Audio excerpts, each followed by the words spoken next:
Okay, I'm gonna do my usual making sure that I'm live.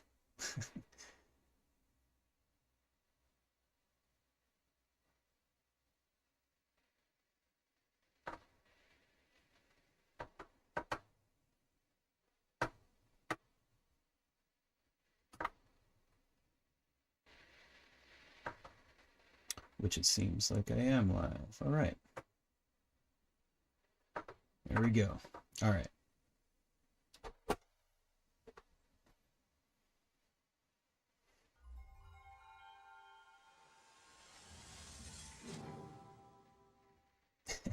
I started with a disk drive open so we could enjoy the little Sega Saturn intro together.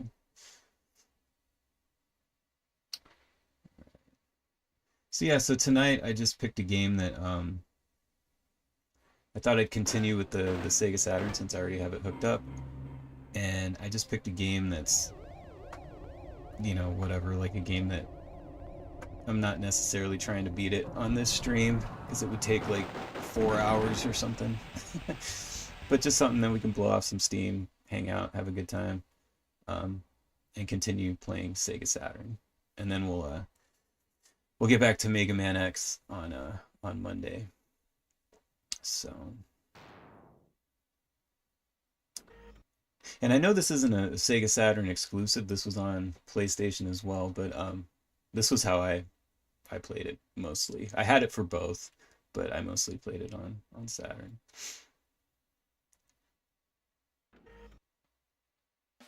As everybody knows, it has the killer soundtrack. Got the Pop Will Eat Itself song.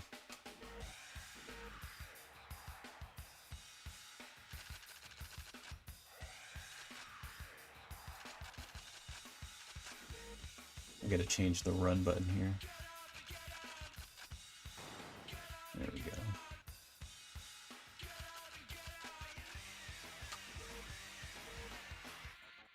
Make sure that that's stuck. Yeah, okay. For some reason the run button is set to the L1 and it's really weird.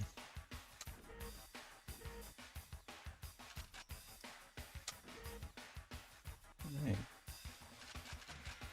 These characters are freaking great too. Mama, Wonk.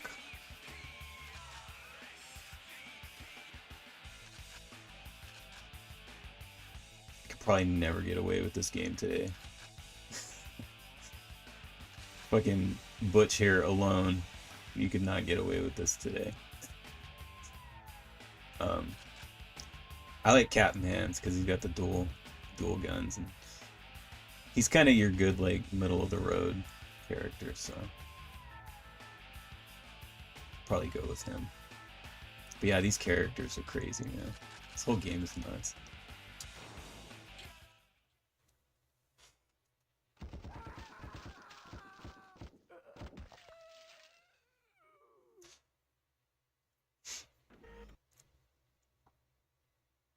Scotty, what's up?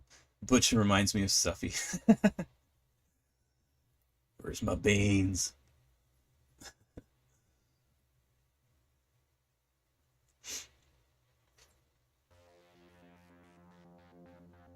Alright. This game's soundtrack it's got to be top 10 for me. Like favorite video game soundtracks. I love it.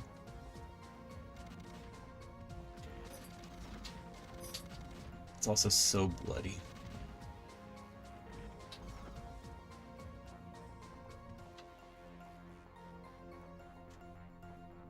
It was one of those games too that, because it came out in 95. I think I had it in like late 96.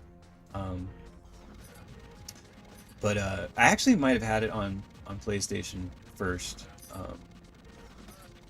But I picked it up when I got my Saturn. But it was one of those games that it had a cool factor that if you had it, like, everybody was like, oh shit, this game's fucking crazy. Like, anybody that came over and played it was all about it. And it is a two-player game, and it's definitely fun with someone else.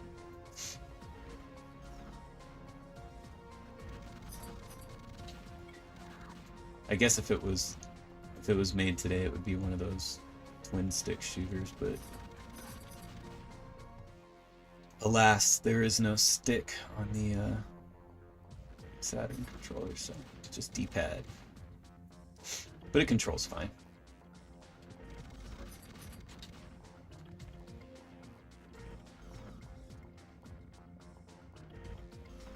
You're gonna have this music stuck in your head too, I guarantee you. Especially because I'm actually turning it up a little bit in my headphones.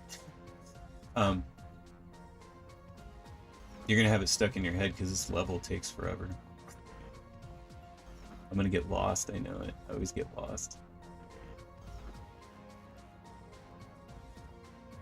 There's always this period where it's like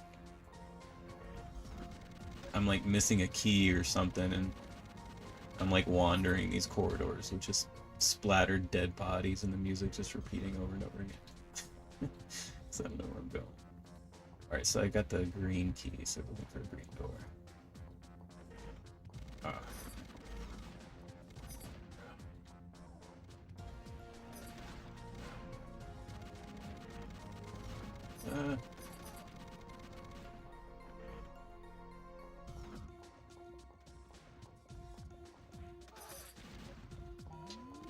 There's a blue key.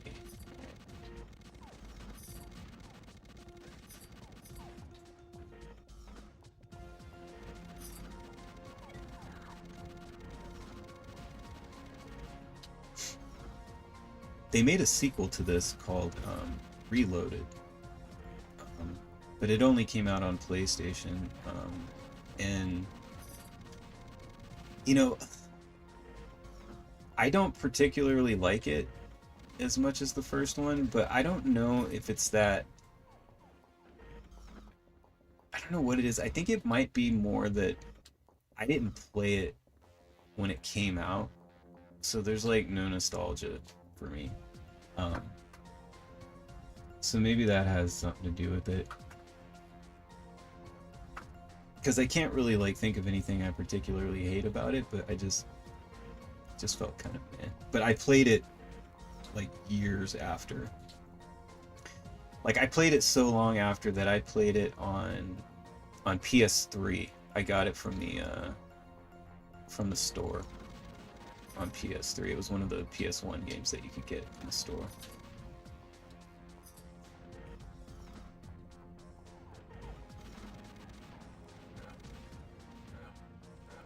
Ah, I don't have one of my super. Ah, dead.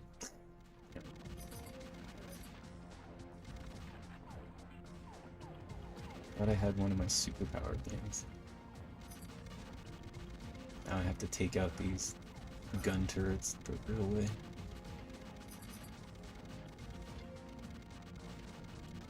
I'm gonna die again.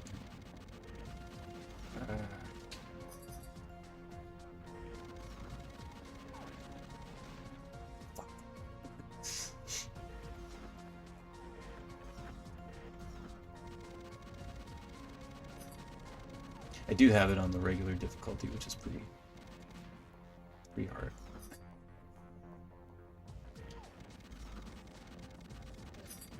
I'm also going into every single room. I probably don't have to, but I don't have it memorized, so I don't know where everything is. I don't want to like miss a key or something.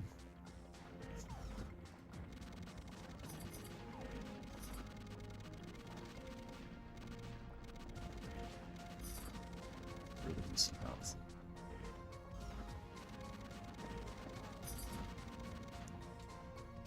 Ooh, there's health in that room. If I can make it. Got it.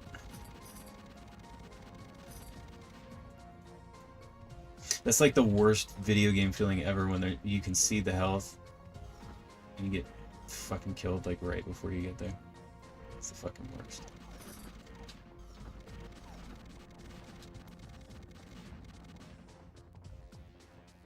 This is another one though that I feel like it deserves a at least like, you know, a little loaded collection. I mean, there was 2 games. You could easily... It's like you don't even need to remaster it either. I don't fucking need a remaster. Just slap the ROMs on a disc.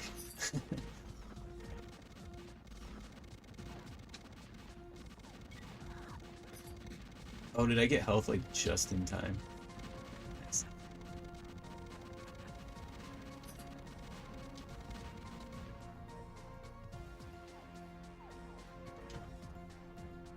Yeah, it would be nice to not have to pull out an old console every time I want to play it. Oh, big cannon. Oh shit. Got it.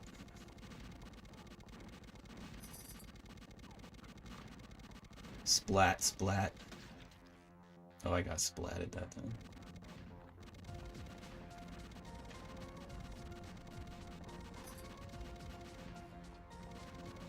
This game was pretty controversial too when it first came out because it was so violent. I feel like 1995 was like kind of like a high point of that, or like it was the peak of, you know, parents and religious groups and liberals and whatever, take your pick, getting mad about violent video games. Because I think Postal also came out around this time, the very first Postal game. Which was, I feel like Postal was actually, it's like, maybe graphically it was like less violent than this in a way. Because like this is like pretty gory. But it was, I think it was just like the concept of it was what really got people, because you're just running around like killing innocent people, whereas like in this one I guess it's like you're in a prison and shit and there's some sort of vague dystopian future sci-fi story going on. But the other one was like you're literally just a psychopath, which I actually had that. I had it for PC, and it's pretty fun. I like it. I like Postal. Scotty said, I hate pulling out old consoles as well. And then he put the pirate flag. Indeed.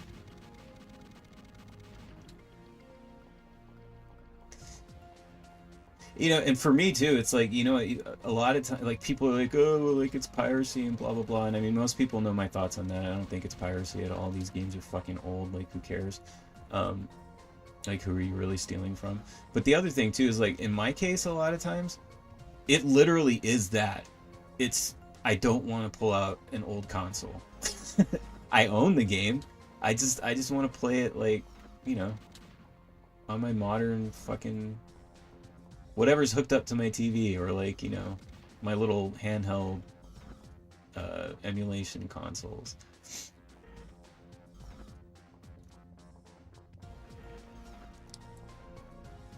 Oh, can I blow this up?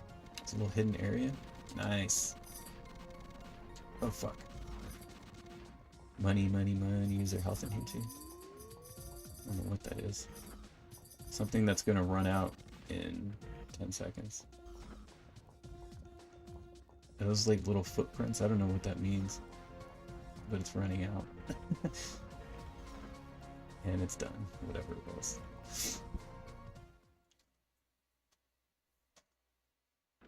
Well, that's not good. The reason that's not good is because I did not press pause.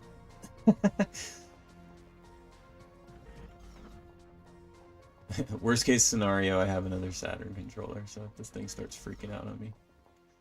But yeah, I did not press pause. Whoa.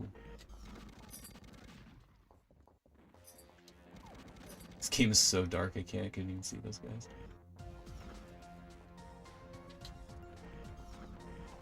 Oh wait, that's where it came from.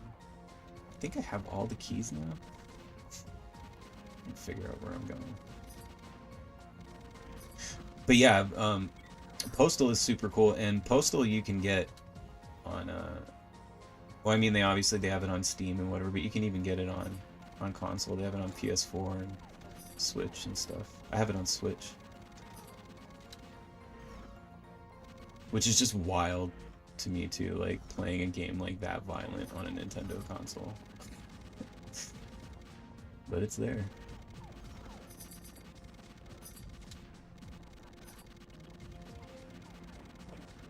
Oh, big cannon!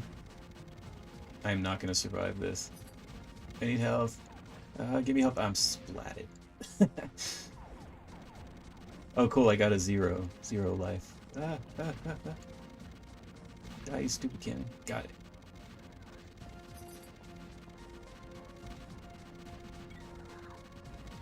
Now I get health.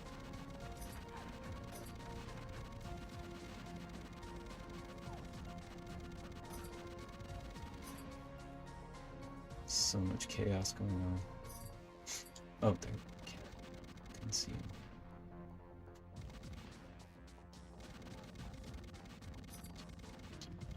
Oh, is this another hidden area? Yep.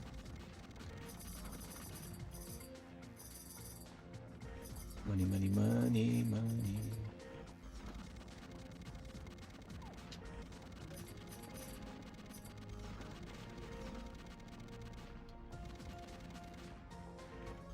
You know how you know this song is really good is that it's looped like probably 15 times already, and I'm not bored of it.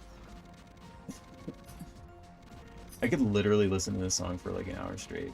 I probably have, just, you know, being stuck on these levels when I was first playing it.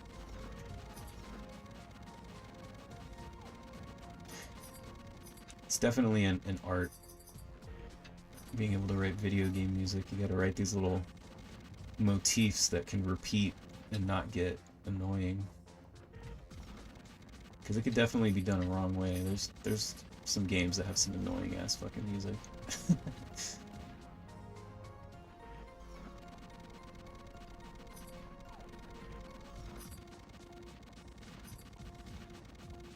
But I do feel like for the most part they did tend to get this right back in the day.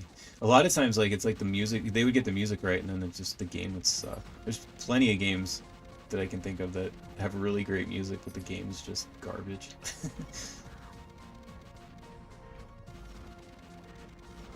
Some people might argue that this game has a good soundtrack and it's garbage, but I like it. I think from what I've read before online, like, some of the sentiment for Loaded is that, because I think when it first came out, at least my memory of it is that it was actually reviewed pretty well. Like, I don't really remember any like bad reviews necessarily. Maybe there was a couple like middle of the road ones or something like that, but I just remember everybody raving about it, and it was like, it was so violent and crazy, this game is insane. But like as years have gone on, like when you go like, you know, forums and stuff, it's like people are like, this game fucking sucks. But that's probably, you know, it's probably younger gamers that didn't grow up with it and they don't have the nostalgia for it, so they're like, what the fuck is this? Now that, you know, I'm in my 40s, I don't even know if that's me getting older or just video games are getting older, but it's like I'm starting to notice a lot more of that, where it's like, I thought this game was cool, and then people are like, fuck that game. Retrospectively, fuck that game.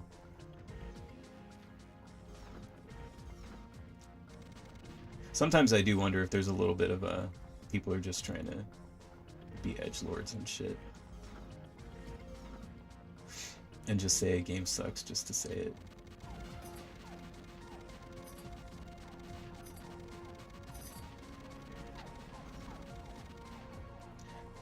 Violence doesn't have the novelty it used to in games. Yeah, that's true. That's true.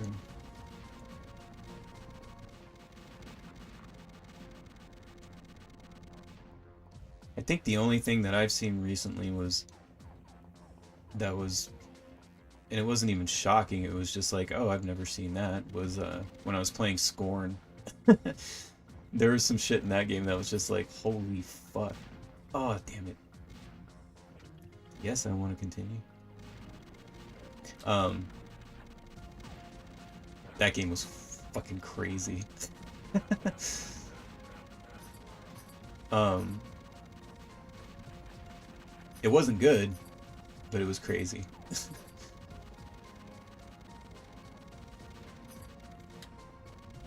What's funny, you want to hear a story about Scorn, is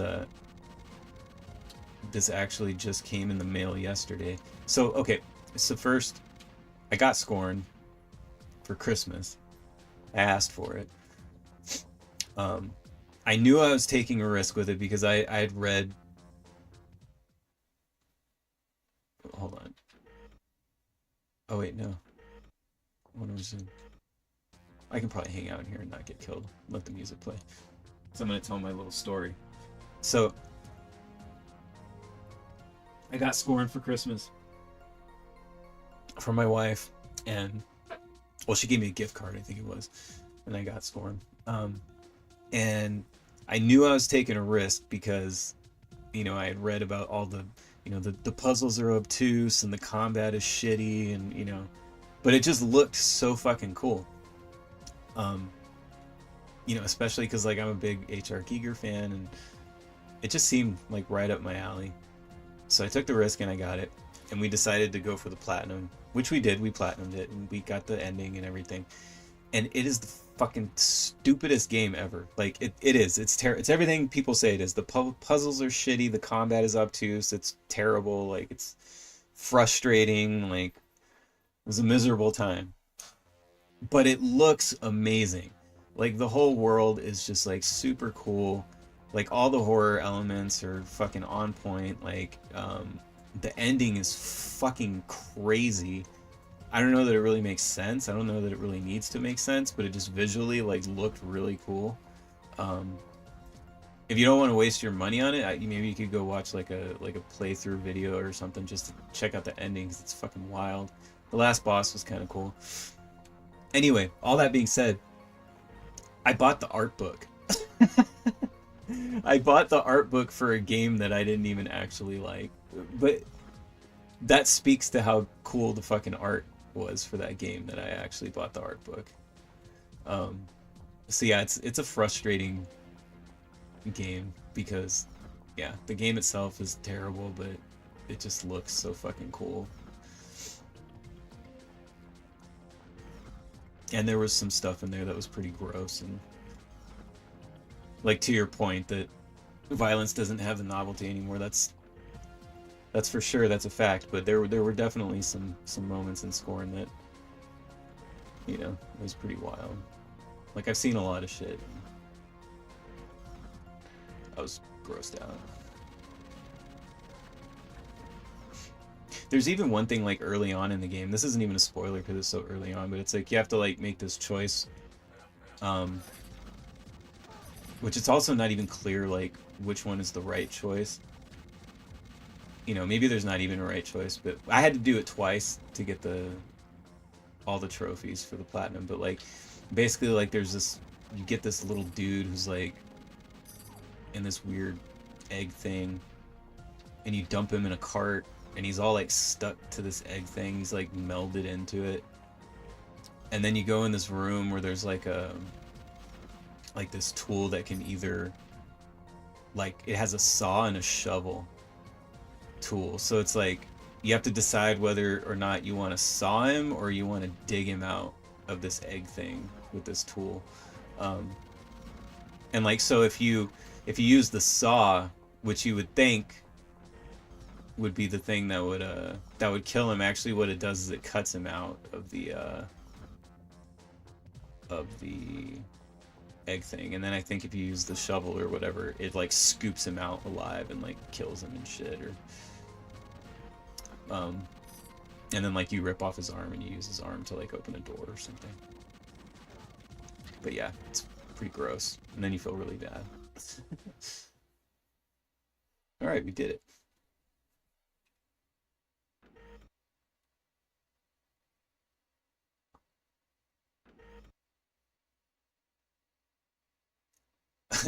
My greed factor is I'm a total hog. My accuracy is frenzied. That sounds about right. Oh, I almost got 100% body count. Genocide, 99%. My career prospects are sociopath. My score seems low for all that. I think my score would be higher, but whatever.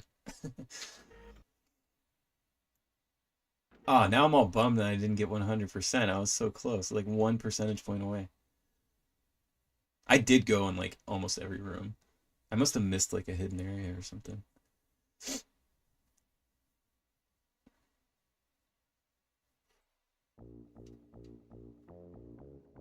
Oh yeah.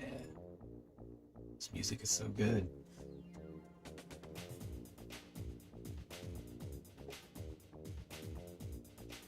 Okay. I get lost on this level, so let's see how this goes.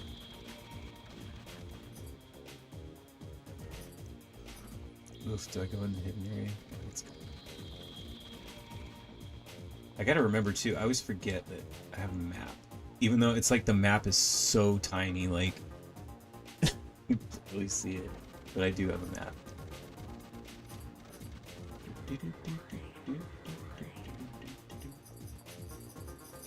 Oh fuck.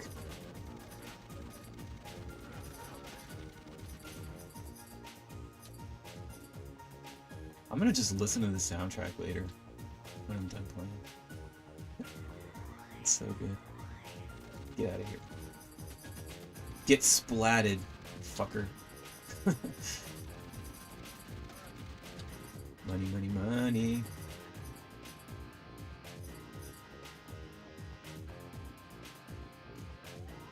He got splatted on the teleporter.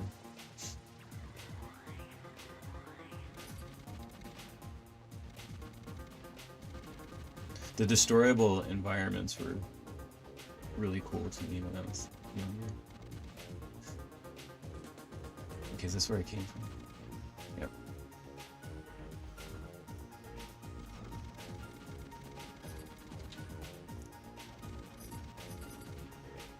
You know, I wonder if, now that I'm thinking about it,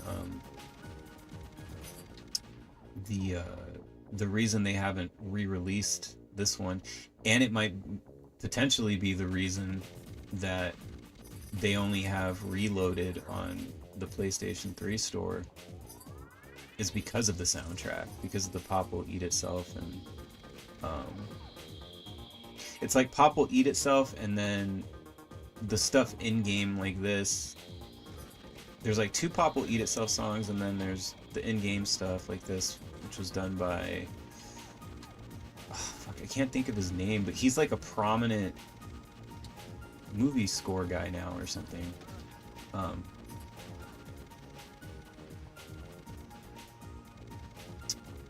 I don't want to be the guy that like looks stuff up on his phone while he's streaming, but I'm tempted to, because he is like, the guy who did the soundtrack for this is like somebody now, like somebody prominent, and I can't think of his fucking name. It's driving me crazy.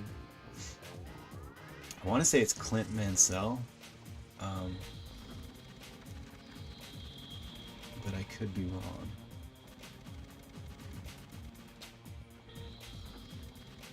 Fuck it, I'm gonna Google it. It's bothering me. Let me look. Take me 2 seconds. Loaded soundtrack. Pop Will Eat Itself.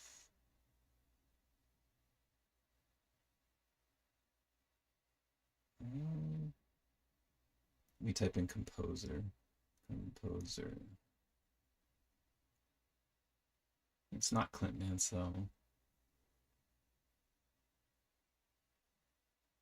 Where the hell is... Oh. It's just some guy. Patrick Phelan. But he's developed a bunch of games. Oh shit. This dude developed Top Gear 2, Judge Dredd, Alone in the Dark, New Nightmare. Is that... Yeah, that's the composer. Interesting. Okay. I don't know why I was thinking Clint Mansell. Hey, what's up, Roy? I'm just Googling shit now, apparently. Like an idiot. Oh, I wasted that. Maybe Clint Mansell did another video game soundtrack. Or I'm just getting his name confused. I know that guy's done movies. For some reason I thought he did this too.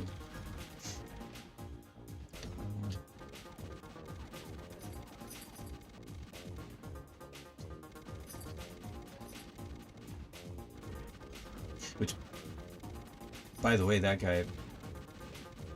Now I'm wondering too, I might Google that, like who Clint Mansell is, because if I'm thinking of the right guy, that guy has done some really cool soundtracks for movies.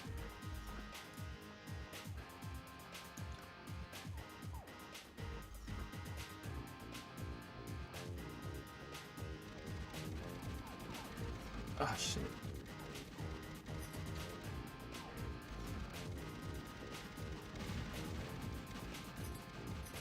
This guy has the best, like, little superpower thing that just explodes everything in the room. It's pretty helpful.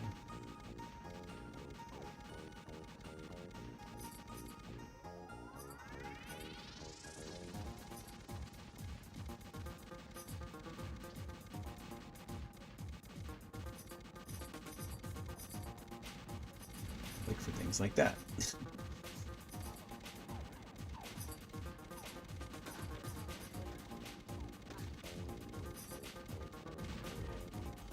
I'd be curious to see, I'll have to look later. I wonder if, when people stream this, if they mostly do the PlayStation version. I bet they do. Oh, I missed again.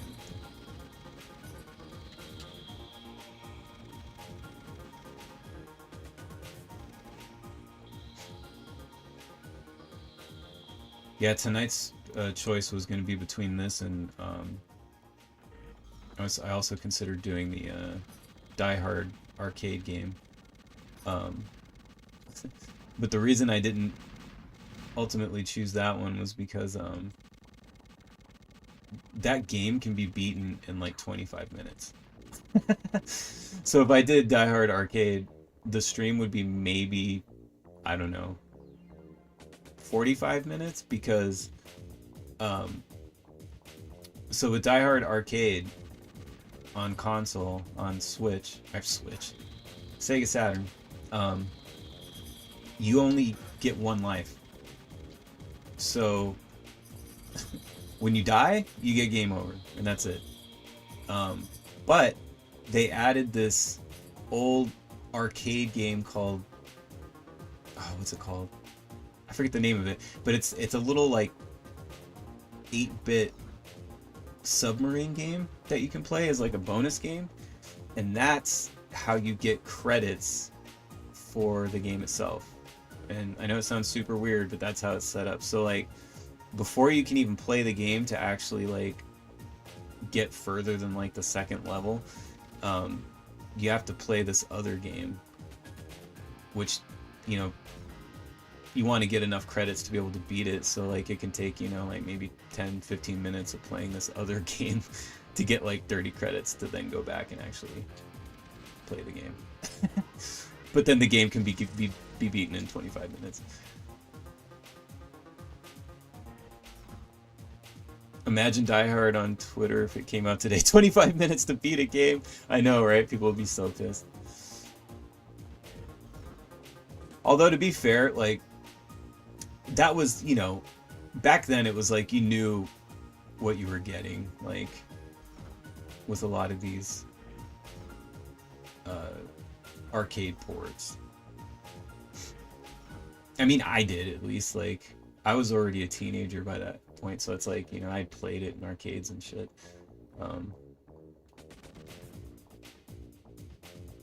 You know, and Sega Saturn, I feel like Sega, that was kind of their thing. Was like they were always the arcade console. Like even as far back as Sega Genesis, it was like, you know, their whole thing was like bring the arcade home. You know, with like Altered Beast and Golden Axe and Shinobi and all that shit. And then it was the same thing with the Sega Saturn, because you had Daytona USA and Virtua Fighter 2 and you know, whatever, pick your Sega arcade game. And then it was even more pronounced for the Dreamcast, where it was like, you know, the Dreamcast was like the first console for me where it was like everything, you could finally have arcade perfect fucking arcade games in your home. Like the board that ran a lot of the Sega games, the Naomi board or whatever it was called. The Dreamcast was made with the same technology, so it was the same thing. So anything that was made on the Naomi board or made to run on the Naomi board was arcade perfect at home. And you know, I don't know for a fact because like I never looked it up, but I'm pretty sure that like Street Fighter 3, you know, in the whichever versions, I think all three of them, or the first two at least, came out on Dreamcast, that those were actually arcade perfect. So yeah, fucking Dreamcast was awesome. Roy said journos would still play easy mode, yeah.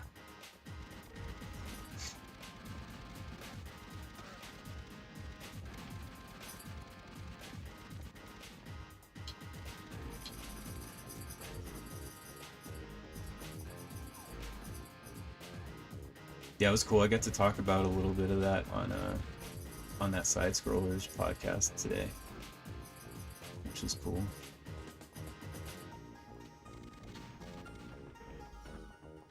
Yeah, fucking Stuttering Craig is a legit dude. Super, super cool for him to have me on there, man. It was awesome. He definitely didn't have to have just some random dude that wrote a book on Wizards and Warriors come on the show, but he did. That was really cool.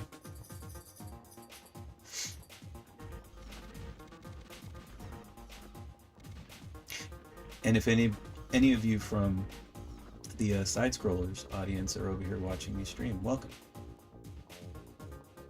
I do this every Monday and Wednesday.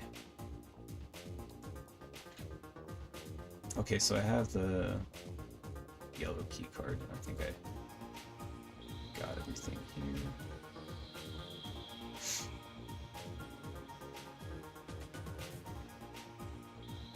I just gotta find the yellow doors.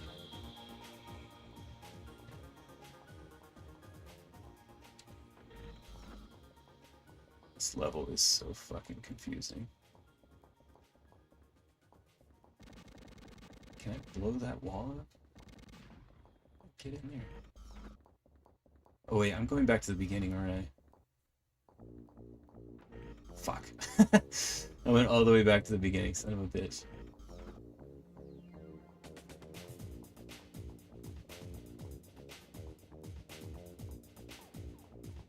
Scotty says, hell yeah, we'll have to give it a listen when I get a chance. Too busy at work today. Yeah, it was pretty cool. I was on there for like, I don't know, like almost 15 minutes. It's pretty rad. It's funny too. I meant to tell him afterwards, and then I was busy today too, and I forgot. But both of us, like total boomers, like at one point early on, he was like, oh, like the character's name, like the little knight guy in Wizards of Wars, he's like Kratos, and I was like, yeah, and then he said it again, and I'm just like agreeing, and then it's one of those things where, like, you know, it just sounds right in your head, but then when I was done, I was like, wait, it's not Kratos, his name's fucking Kuros. So like I look like the asshole because I'm just like, yep, and like I'm like the guy that wrote the Wizards and Warriors book, and I'm like, yep, his name's Kratos. His name's fucking Kuros. Whatever. Tomato, Kratos, Kuros. There's so many fucking video game characters and shit to remember. Yeah, I thought that was funny. I didn't even pick up on it in the moment.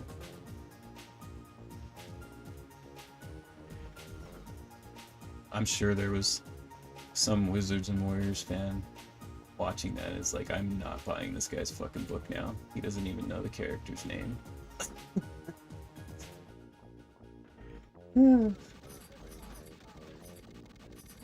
Oh, damn.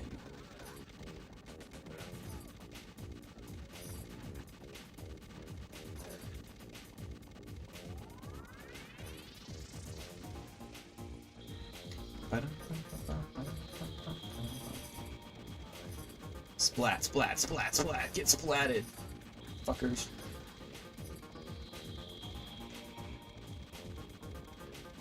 What a mess.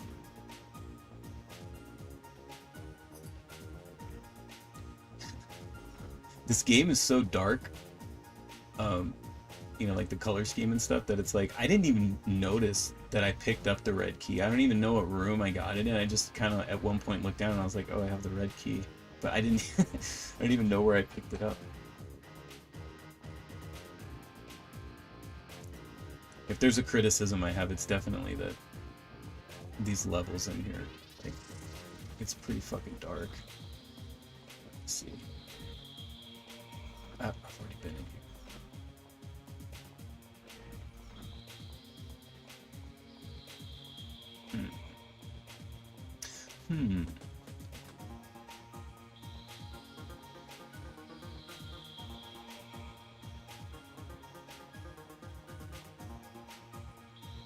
That is the great thing about YouTube, though, Scotty. That reminds me that, you know, because you weren't able to watch it live, but it is cool that with these kind of things, that if you don't catch them live, they're still there, and like people can go back and watch them later, which is cool. Which is the other reason why I was really stoked to be able to do it, because it's like, you know, it'll always be there when people go back and watch it. Like, somebody might go watch it 6 months from now and be like, oh, there's this Wizards and Warriors book. So, could be cool.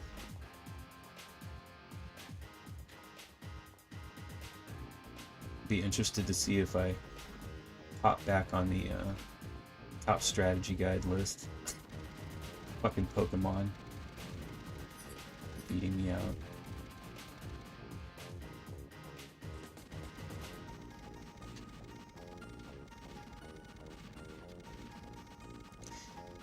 I didn't get to talk about it on the show. I wanted to, if I was going to bring it up if there was a chance, but there wasn't a chance for me to bring it up. But I was actually talking to my wife about this. I think that the next book, oh fuck, got splatted. I think the next book, what I want to do is, and it would be super hilarious, is I want to do a book on LJN games, because as much as I love the angry video game nerd, I actually hold like almost an opposite opinion as he does to oh wow, it paused on its own again. That's really weirding me out. Haunted Saturn. I hold an opposite opinion on LJN games to the angry video game nerd, because he basically thinks that most of them are shit. And while I do think that, I guess I don't agree that, or I don't disagree that most of them are shit. Most of them are shit, but I don't think they're all shit. And I think some of them get trashed a little more than maybe they need to. But anyway, I thought that I could write a book on LJN. Excuse me. Because there's just so much to talk about. Like there's like 66 or 67 games or something like that they put out. It's a lot of games. So it's like I could go through and like talk about every single LJN game, which a lot of them I've played, and a lot of them I hold pretty strong opinions on. Like particularly Karate Kid. Karate Kid, Friday the 13th, Nightmare on Elm Street, those three, and Jaws, actually. Those three, and all three of those get shit on all the fucking time, and I like those games. Like, I get it, they're not perfect, like, they have their issues, but, yeah. I just thought it would be fun, too, because it's like,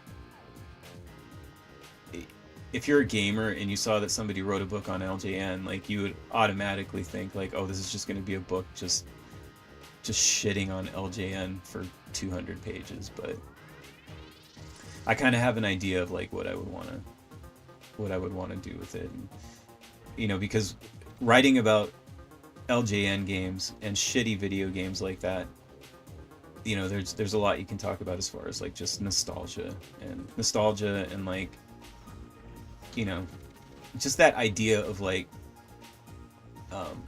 a game can be technically shitty. It could be a really bad game, but you know, if you were stuck with it when you were a kid, especially if you didn't have a lot of money and you had that shitty game, like you'd find something to love about it and you'd play the shit out of it because that's what you had and you were stuck with it. So, you know, there's this sort of like, people have this like hipster sneer about LJN games, but it's like, you know, maybe those people didn't grow up with some of these games, you know, and it's like, for some of us, there's a little bit of nostalgia there, and it's like, you know, just a different spin on it.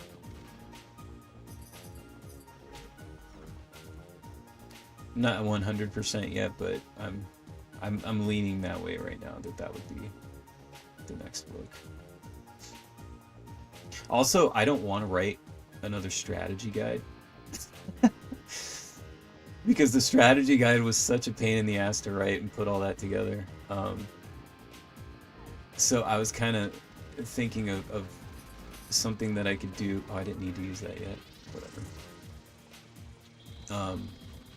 Where I wouldn't have to write a strategy guide. So if I did a book on, you know, just LJN games in general, I wouldn't need a strategy guide. Plus, you know, I could definitely, it could potentially even be a longer book because, you know, 60 plus games is a lot of games to talk about, and I would at least want to give each game, you know, a one-page treatment. But you know, those might be the games that I don't have much to say about, but some of these other games I could go on about Friday the 13th for like 20 pages probably, you know. And there's also a lot of shit to talk about, like that would tie back to my other book, because like David Wise did the music for Nightmare on Elm Street, you know, and he also did Wizards and Warriors and yada yada. So, and I could, you know, again, the whole like my life with video games, like there's a lot of stories I didn't get to touch on, you know, in the first book. So what the fuck? It was weird. I was like shooting and he wasn't dying. Roy says that's me with Sonic. Didn't pick up an SNES. Oh, like Sonic was like a game you were stuck with?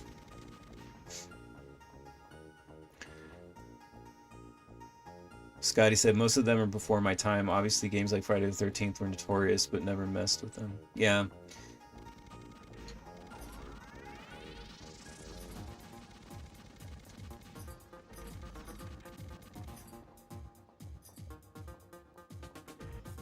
And the thing with Friday the 13th is, like,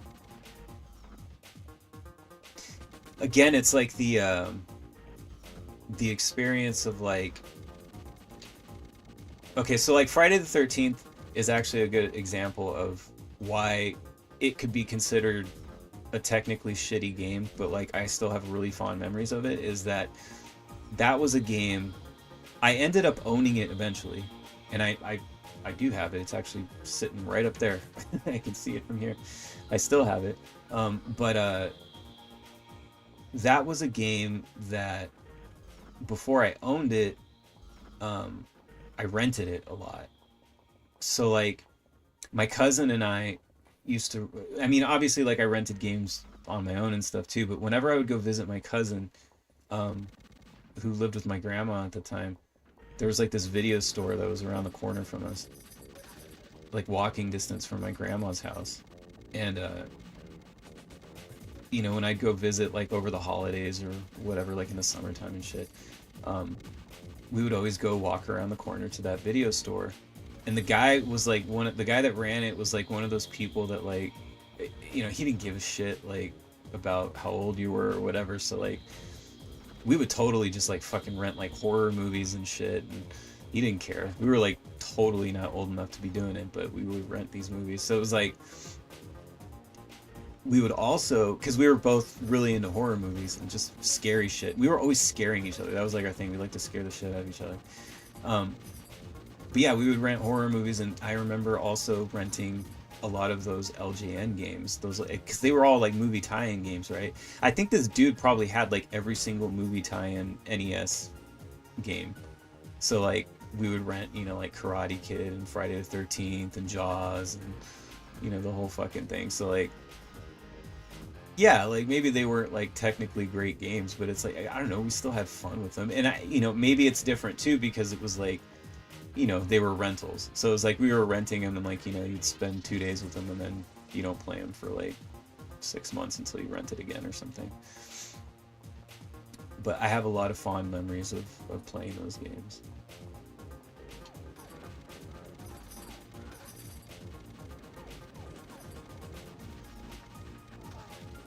Which again, it's like, I just, and I get it, like, I probably, a lot of times, like, I sound like, I'm starting to sound like the old man yelling at the clouds and shit, but like, I mean,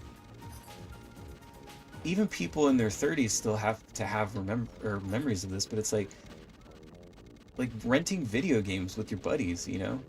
And like, I feel like that's something people are missing out on, like that used to be so fun.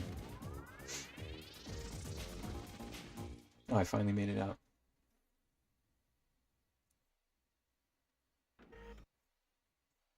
Like, didn't that used to be, I can't remember if it was like a, maybe like one of the video game magazines um, or a website or something. Wasn't that one of their like criteria or like their score was like it was um, skip, buy, rent or something, or skip, rent, buy or something like that.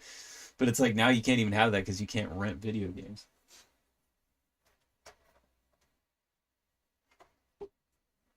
All right, let's see. Greed factor 97%, total hog. Accuracy got slightly better, trigger happy. Body count, genocide. Ah, so close again. 99%. Sociopath, career prospects. How do I keep getting 99% genocide? It's like I'm like missing one person. Why is my score so low? It's been a while since I played this. I mean, maybe that's just how the scoring works, but it 8,000 doesn't feel very high for like all the fucking people I just splatted. Continue. Scotty said rent a video game and keep the manual. Yes, I've definitely done that. Definitely have done that. Shit, I've rented a video game and just never taken it back before. I've also done that. I think I'm pretty sure there was a game that I rented once and I just really liked it. And for some reason I can't remember the details, it was so long ago, but I remember renting a game and liking it, and maybe it was that I couldn't find it in the store or something, or they only had it there, or I don't know. But I lied and I said I lost it and just paid the fee because I didn't want to return. I just wanted to keep the game. I don't remember what fucking game it was. But yeah, I definitely did that. I mean, technically it wasn't stealing because, you know, I paid for it. But yeah, I was just like, oh, I lost it.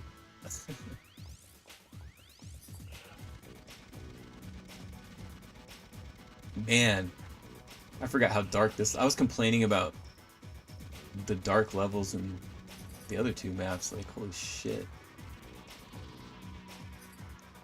I can't see anything. Is this the one with like rats and shit? Yeah, there's like rats or bugs or some little fucking thing. Ah! Yeah, it's like rats.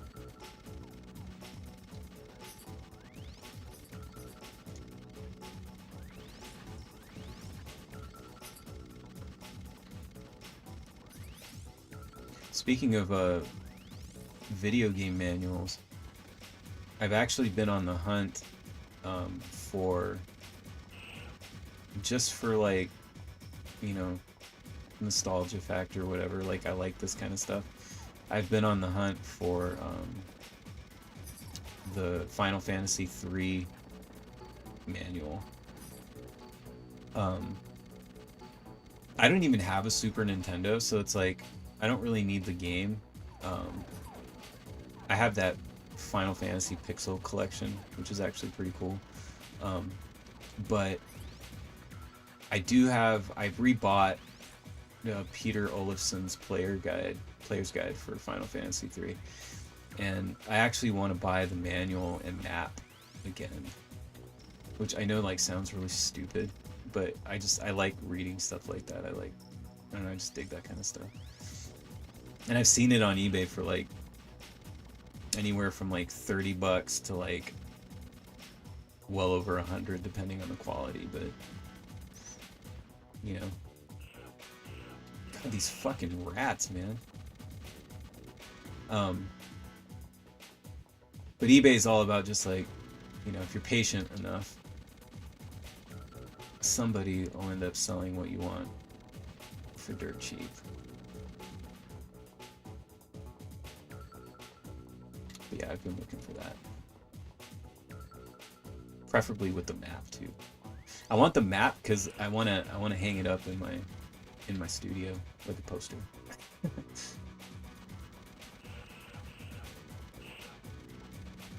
These fucking rats are killing me. God damn. And then I can like barely see them. Fuck this map.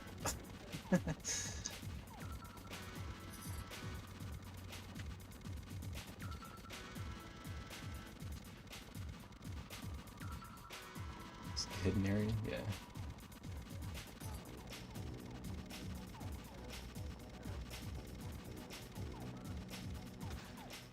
Fuck.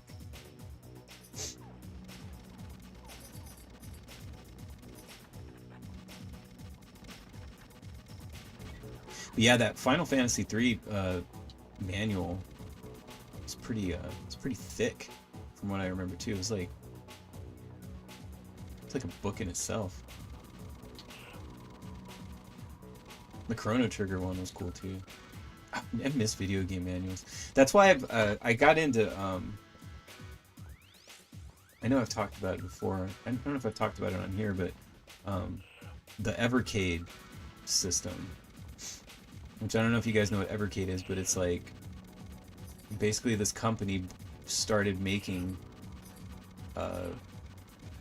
consoles again that take cartridges, but the only difference is that the cartridges are like compilations. So like they release them like for example, they did 2 Interplay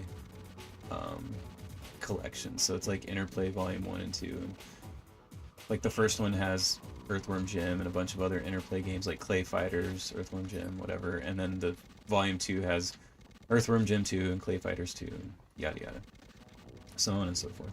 And they do it for different, you know, like companies or whatever. But yeah, the cool thing is that like, yeah, it's a cartridge and it comes in a clamshell case like the old Sega Genesis clamshells, and they all have color manuals, which is super rad. So it's like it gives you that whole, you know, vibe the way games used to be. Because I've really missed that. It's a bummer too, because like I love the whole concept, and you know, I own a bunch of games, and I have their handheld console. I don't have the one that hooks up to the TV, although it does have an HDMI out, so I can actually stream some of it at some point, and I want to kind of show off their stuff. But as much as I like it, there are things that like I don't like about it that I would change, but you know, it is cool just the idea, the fact that they're doing it. But that's why I keep saying, like, I feel like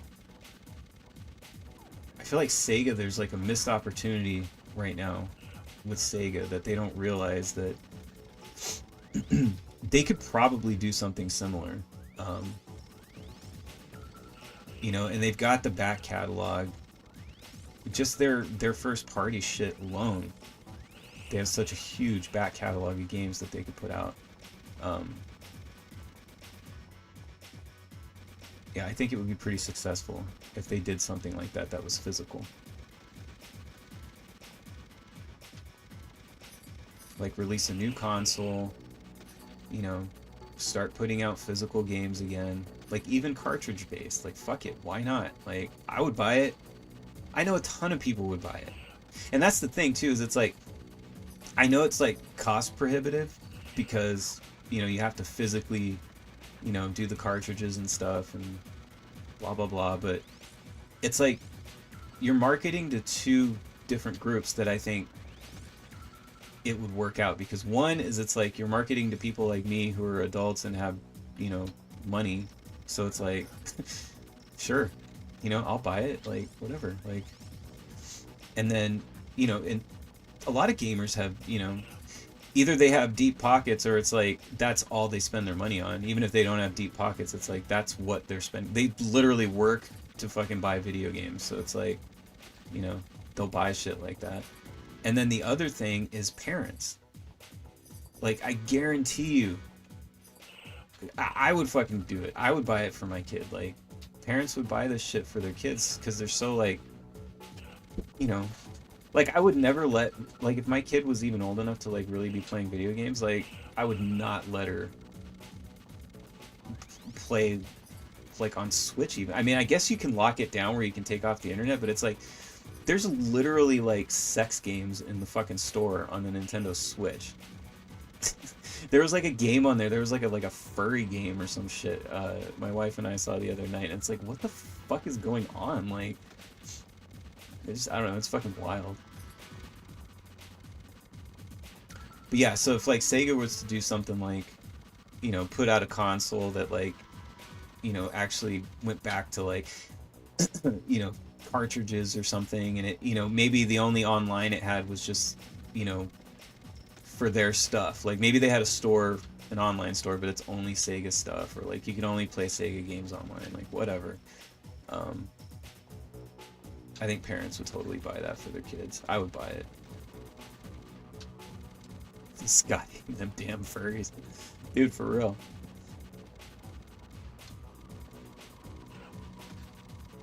Like, I try to be open-minded, you know, whatever, but it's fucking weird. Sorry.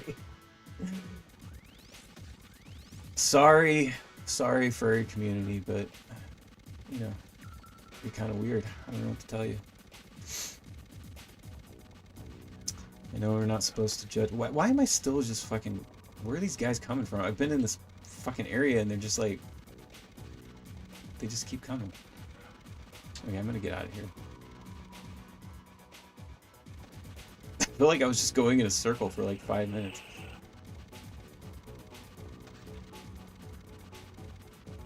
I think I'm getting lost because... Are these guys, like, not dying? Are they, like, reappearing or something? Because normally it's like, oh, I've been here because there's the Trail of the Dead, but it's like, these fuckers aren't dying.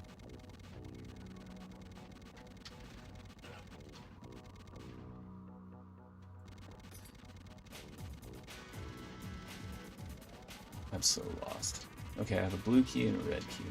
Yeah, they're coming back! Like, what the fuck? Are they zombies? Why do I not remember this? For some reason, I don't remember these guys coming back. Oh, fuck me. Oh man, this level's gonna be a fucking nightmare. Okay, I'm gonna have to really pay attention to the doors. Or where I'm going. Did I just come back to that room that I was in before?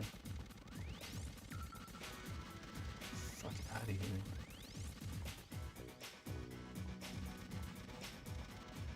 Roy said, not to mention the added benefit of teaching kids to save up for a copy they actually own.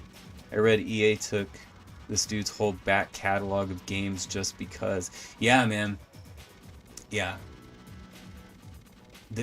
This whole situation with digital libraries and shit is like...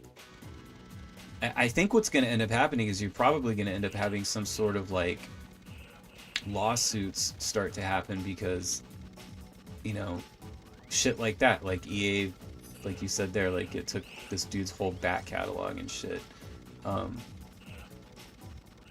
You know, like also like I mentioned when we were doing Guardian Heroes on Monday, and I was like, oh, if you want to play it, you should go pick it up in the 360 store because they're shutting it down, right? So it's like if you don't go get it now, like it's just gonna be gone forever, and it's like, I don't know, it's just like it's so shitty. It's just such a shitty situation. Um, and it's like literally the only people. This is the worst part, and I don't know why like people are okay with it, because the only people that benefit from this are the fucking companies, like, you know, EA and fucking all these major corporations. They're the only ones that benefit, because what's going to happen? Like, you're going to end up buying, like, whatever. You can use Guardian Heroes as an example. I mean, it's probably not going to be the case with this game, but so that they're going to take it down from the store, and then, you know, the next Xbox console is going to come out, and then they're going to put it in the store again, and you're going to fucking buy it again. And then they've got your money double. You know what I mean? It's like that they're going to do shit like that. And it's like, what are we doing? This is fucking stupid. And it's one of those things where it's like, I know it's become like such a cliche, but it's like, it's still true. It's like, that's why people say vote with your fucking wallet, and it's like, stop fucking buying this shit. You know? Like, don't buy, I don't know, I can't think of a game right now for some reason, but whatever, don't buy Guardian Heroes 5 times in a row, you know what I mean? Like, just stop buying it. I'm actually getting to the point where, like, I'm gonna cancel my fucking PlayStation Network shit, because, like, I don't even get their fucking stupid free games anymore. Because it's like, I don't even want them. It's like, they've gotten to the point to where, like, the free games that they're giving now, it's like, it's nothing that I want to play. So it's like, why am I even paying for this? I don't really play online. You know, I guess, like, you know, getting you can still get trophies, right? Even if you don't have the online thing. I guess unless the trophies you have to play online. I don't know. But my thing is, it's like, I might cancel it and then just get it every time, like, you know, if we're trophy hunting and we need a particular online trophy, then it's like, whatever, I'll get it for a month and then just cancel it. There you go, Roy. Don't buy Skyrim every edition. Yes, that is the perfect... I couldn't think of it, but yeah, exactly. Don't buy Skyrim every edition. And I'm just as guilty too. Like, I'm not like sitting here like I'm better than anyone else. I'm definitely not better than anyone else. I fucking own Doom on like every conceivable possible. I have it on my fucking phone. Like, I have it on fucking PlayStation 1, 2, 3. Like, I fucking have it everywhere that you can possibly have Doom. So I'm just as fucking stupid. But the difference is that, like, I'm learning, like, and, you know, I'm not as stupid anymore. Like, I haven't been as bad about it over the last few years. But yeah, I've definitely been guilty. But yeah, Roy, that's perfect. Don't buy Skyrim every fucking edition. I mean, goddamn, how many special editions are there of fucking Skyrim? Like, Jesus.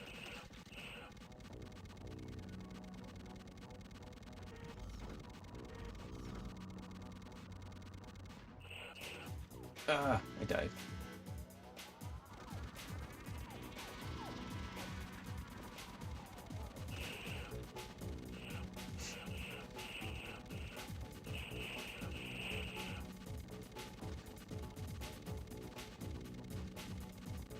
The trophy online thing is hella whack. That's why I haven't been playing Fallout 76, rerunning 3 in New Vegas. Yeah, I gotta, at some point, I'm gonna have to really give New Vegas another shot, because I hear so much about it. And I have it for Xbox. Excuse me. But I just, I didn't play for very long, like,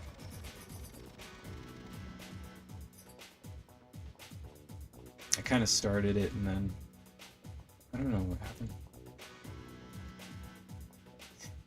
I think those kind of games for me, because, like, just the type of gamer I am, like, like, when there's a game like that has like a lot of like systems that aren't familiar to me and stuff like that, I get a little overwhelmed sometimes, and then, like, just, I don't know, like, I give up.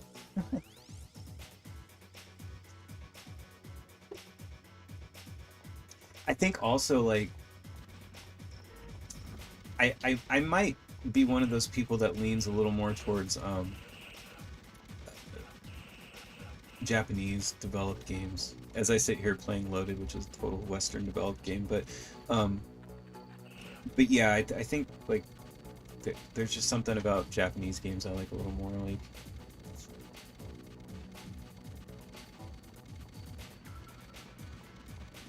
maybe it's my inner weeb.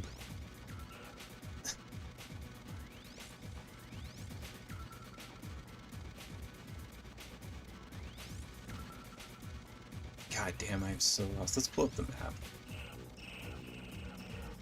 So are the green areas I haven't been? Is that what that is? Yes. Okay. All right. Whoa. Well, that helped already. I can't see my health anymore, but I'm gonna start using this map because I got totally fucking lost.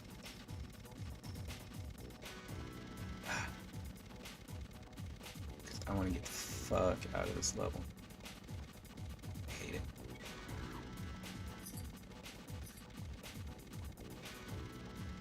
So everything yellow I've already done. So I've already been up there. Okay. So let's go down this way. I've not been here.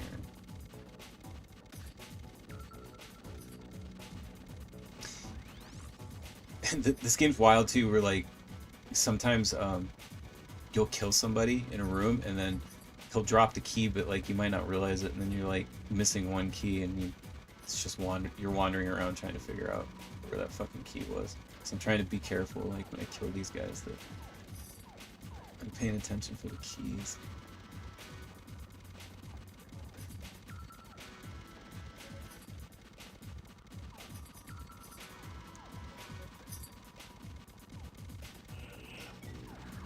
I gotta say though, this was a good pick for mindless kind of just like hang out, play a video game, and chit chat kind of game, because it's fun and I don't have to focus too hard.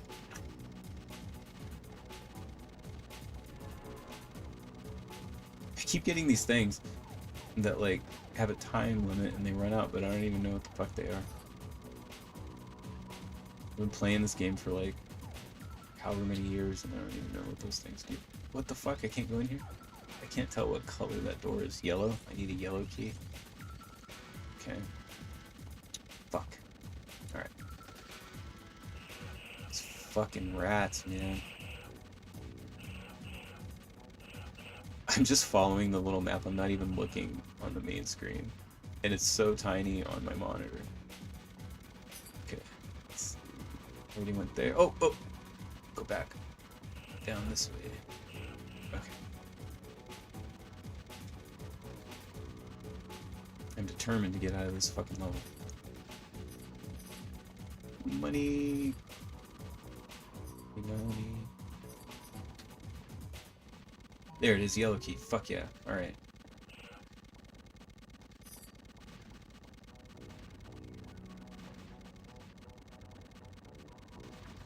Rats. Okay.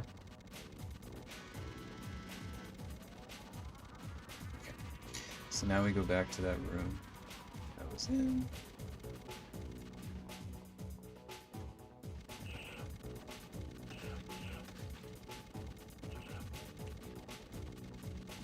Man, between the rats and the fucking respawning zombie people, like, this level is the fucking worst. I hate it.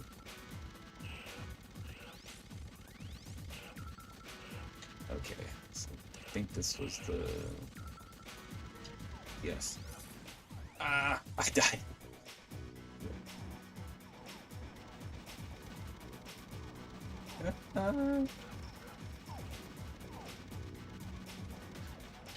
I just died again. I gotta switch my thing. I can't see my health.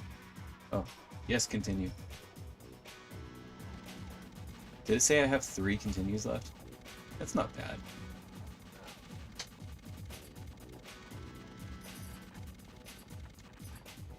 This game's not, like, super terrible to beat. It just takes a really long time. I think it takes about, like, 4 hours, maybe 5. I don't know. I guess it depends on how lost you get and turned around, but it'd probably take me like 5.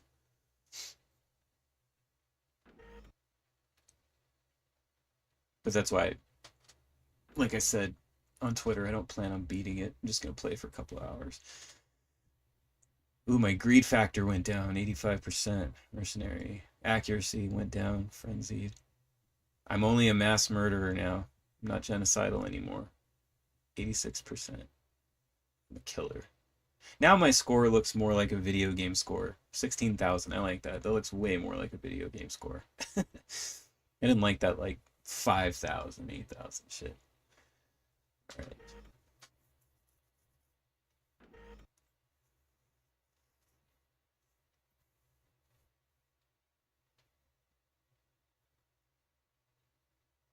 We're barely on the 4th level.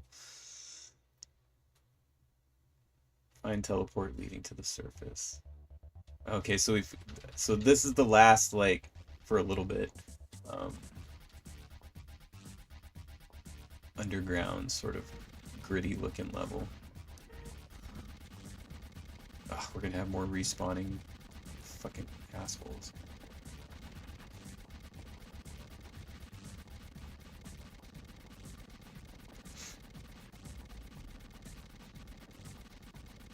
Ah.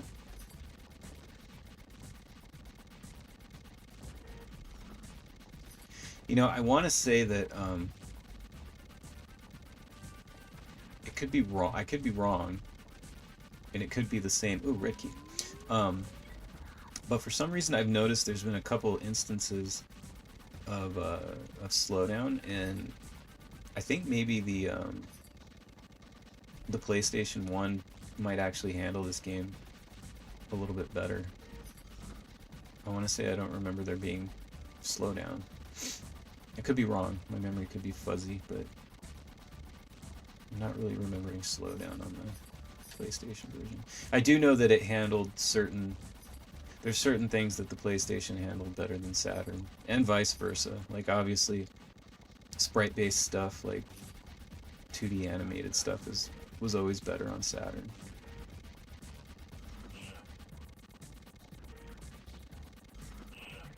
Ah, fucking rats.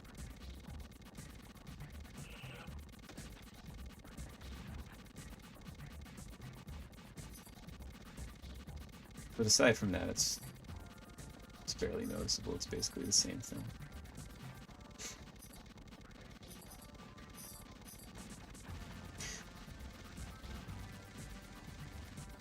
I think when I'm done tonight, I might go see if I can find one of those side by side, like, comparison videos. I'm kind of curious.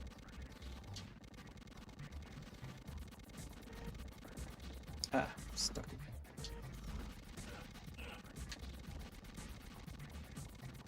Which actually, that's the next thing that's on my plate for the YouTube channel is I want to start doing you know, videos that aren't just live streams. Like, I want to do some like retrospective type videos on some games. And I'm gonna start with, like, you know, I just want to do a couple on some games and, you know, see how I pull it off. And then, you know, once I get the hang of it and I get better at it, then I thought about actually, like, it would be cool to do like a longer type video on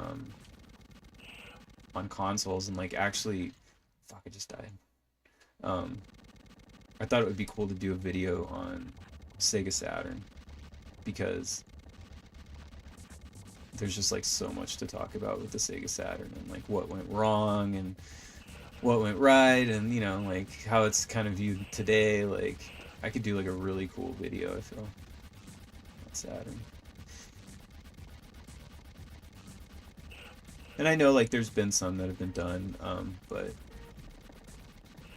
I feel like I have a little bit of a unique perspective. Um, you know who I really like a lot as a Sega guy is there's this guy called Sega Lord X, um, and he's one of the few people I'm actually subscribed to on YouTube. But that Sega Lord X guy has some fucking killer videos on just everything Sega. Like, the dude has done, he's practically done a video on like everything that you could possibly do on Sega at this point, I feel. I mean, I'm sure there's still some left, but like, yeah, that dude is like the king of fucking Sega videos. I mean, he has a really cool one on, he has a few actually on Sega Saturn. I'd actually love to talk to that guy because he's like me. His favorite system of all time is the Sega Saturn. We both have that in common. And he seems like he's like me, where it's like he knows it's not, you know, maybe technically like the best system or whatever, but it's still his favorite, and that's kind of how I feel about it too. Like, I get that PlayStation had a much larger library and, you know, whatever, but I love me some Saturn, man.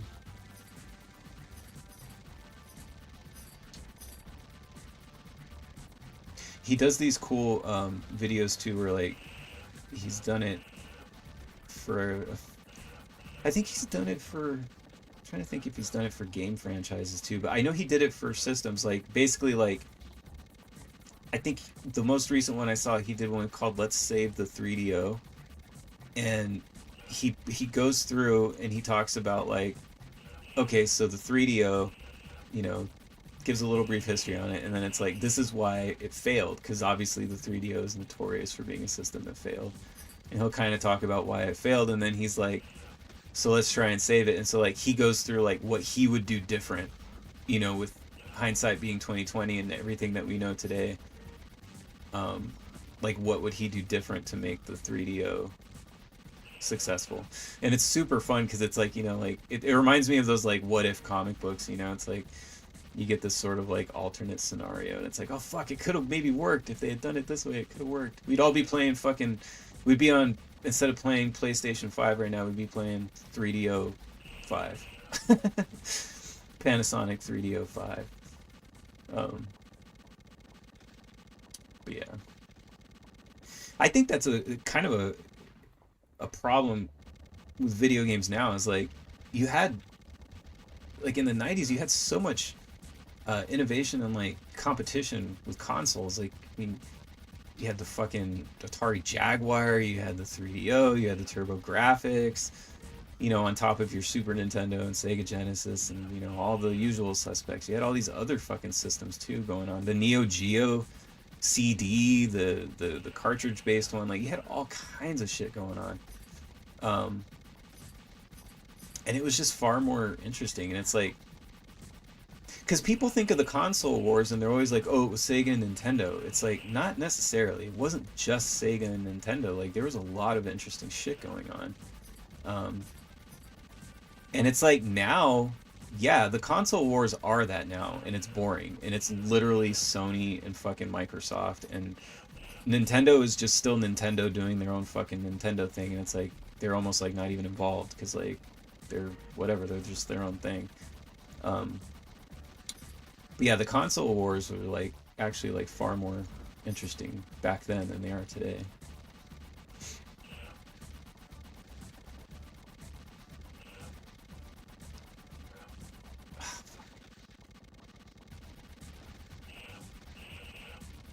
I'm getting lost. I might need to pull up the map, because I keep coming in this center room here, and it's like, I need to pull up the map. Oh, something down here I haven't been. There we go. Another one of those things that I don't know what it does. Okay, there's some green over there that I haven't been to. Roy says, hi on Mario mushrooms. Are you talking about Nintendo or you? Oh, I somehow haven't been in this room?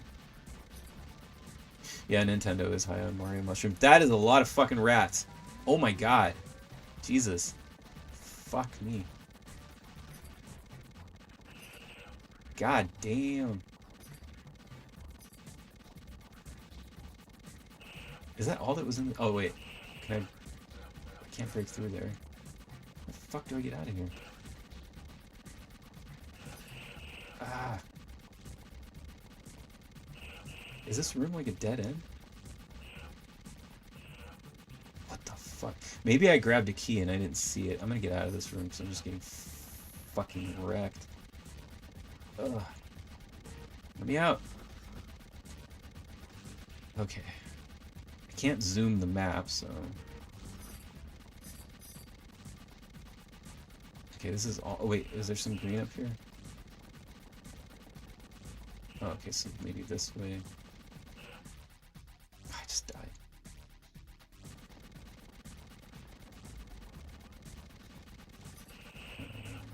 Down. Up. I missed a corner here, but I don't know if there's actually anything. Oh wait, there's something. Ah! I don't have the key. What's up here? Let's see. Ha! Can we get in here? Yes! Alright. I want to at least beat this level before we get out of here.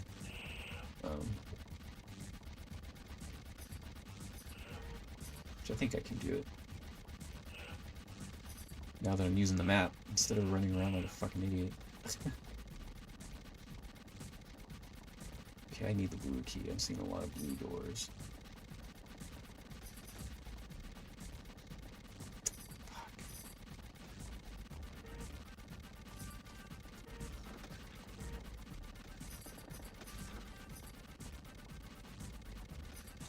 Did either of you know anybody that had the 3DO back in the day? It was actually a pretty interesting system. Alright, I got the blue key.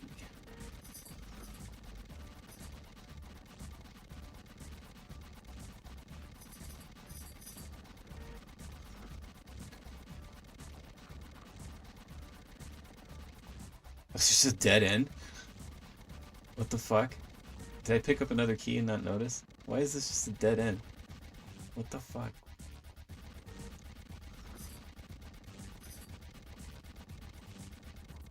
I knew a kid that had the 3DO, so I got to play on it. It was a weird one. There's definitely a lot of... It was FMV heavy. For sure, which is like... You know, those games tend to be the worst. But then like it had weird shit, like it had like a pretty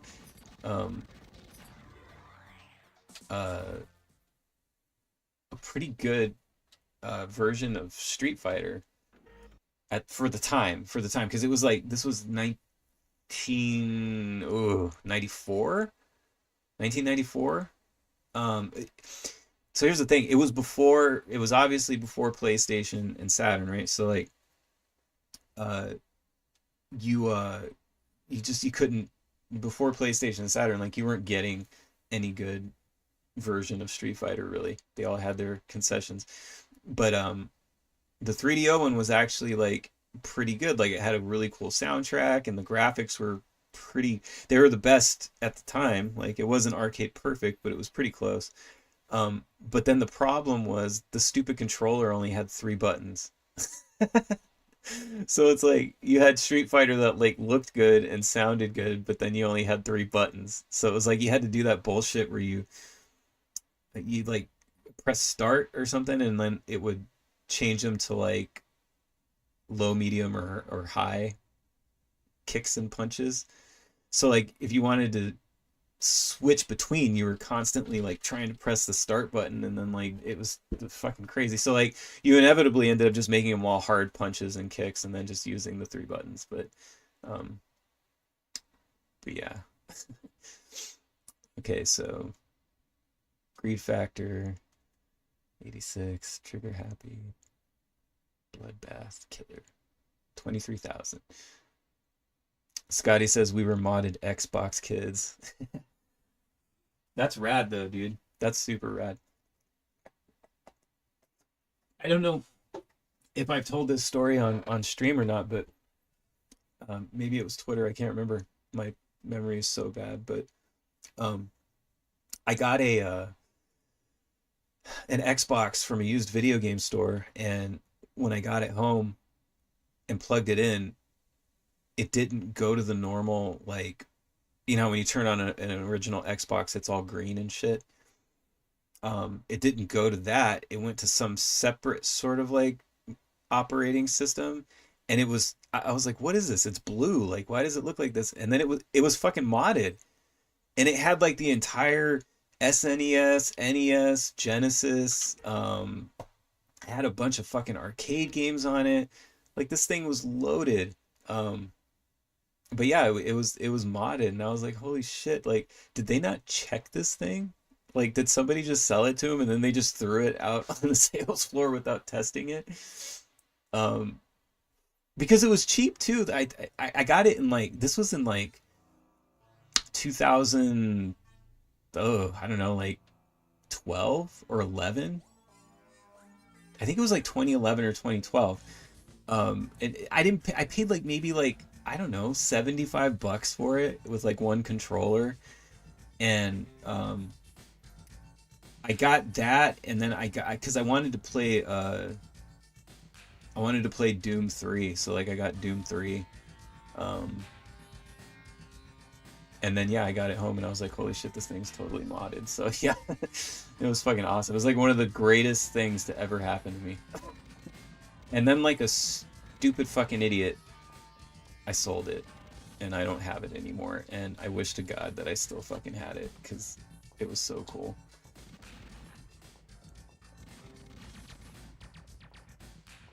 All right, now we can see shit. Finally. Out of that fucking gloomy underground bullshit. Oh yeah, I like this tease here. Freedom? Question mark? All right. So I'm gonna keep going. Like I'll just go until either until I die or in 30 minutes when we get to the top of the hour, whichever happens first. And when I mean die, I mean game over. I think I still have like 3 continues, but let's fuck it. Let's see how far we can get in 30 minutes. Yep, yep. Oh shit.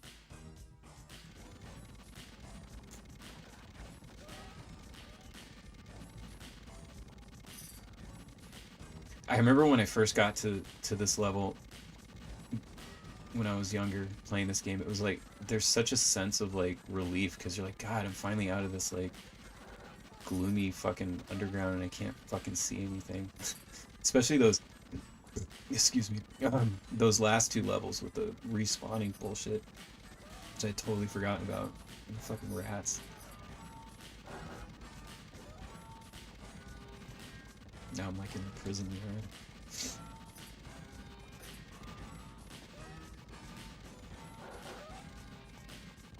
That's actually another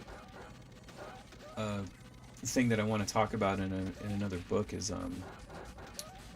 that Xbox thing reminded me. The modded Xbox was I don't know if either of you have read the book yet, but I talk about, you know, a few different periods in my life and video games and kind of how they, you know, helped me get through some shit and whatever. But um, I there was this period. I didn't talk a whole lot about like the 2000s as much. It was mostly, you know, like I was talking about the 90s and in the 80s, a little bit of like the early 2000s, but there was this period like 2011, 2012-ish, like around that period, where I got a job working for Sony PlayStation in 2010 in QA, and it was like it was weird that I even got the job because it's like I had at that point in my life I had been out of like video games for a while. Like I wasn't really playing that many video games. I was, you know, mostly just doing the music thing. Really, I was focusing like 2007 to like uh 2010 was really heavy, like getting I Am The Icarus off the ground and writing and, you know, all that shit. I got signed to like the first couple releases were on a small label. Anyway, all that being said, I eventually got a job working for Sony, but it was weird because like, yeah, like it wasn't like I was like the video game guy anymore. But because of it, I kind of got back into video games, just from testing video games. But it wasn't my first instinct wasn't to go back, or wasn't to like, you know, like, oh, I want to go buy a PS3 or whatever. I forget what I'm supposed to do. Do I have to kill that guy before I can do this? I guess so. Because he's not dying. He doesn't have a health bar. I'm like spacing, I don't remember. But anyway, that's how I ended up getting that that Xbox, was because I kind of went back and like bought some old consoles. And I also, from that same video game store, I bought a... Is this guy not dying? Oh, there we go. I got a GameCube again. I bought a GameCube, and I got Tales of Symphonia, and... Oh, here we go. Okay. I got Tales of Symphonia again, and I got Mortal Kombat, Deception, and Deadly Alliance. And played the... Oh, and Star Fox Adventures. I rebought that, too. And I played the shit out of those. And that was kind of like... Those games were like my gateway back into video games, was that. And then eventually, because I worked for Sony, I was able to get a PS3 like super cheap or whatever. And I have the cool the PS3, because it was already deep into the life cycle of the PS3. I got the one that has the top like slides open. You know, it's not like you stick the disc in or whatever. Like you press a button and the top slides open, and then you put the disc in, and then you close the top. It's pretty cool. I really like it. I've actually heard too from people that they last longer, like, because I guess there's less to break because there's not that like disc feeder or whatever. You just kind of top load it. So hopefully it'll last for a long time, because I hope it lasts for a long time, because it's basically also a PS1, because you can play PS1 games on it, so... Like, all my discs work on there.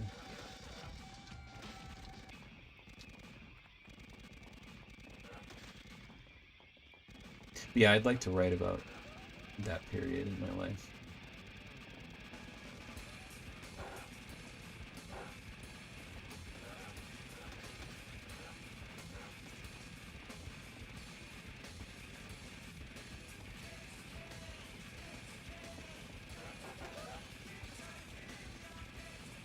Alright, we got the Pop Will Eat Itself song.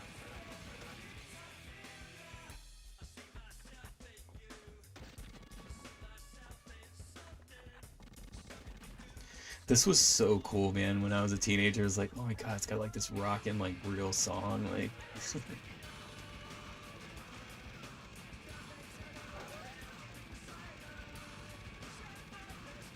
Just running around killing scorpions and shit. What the fuck?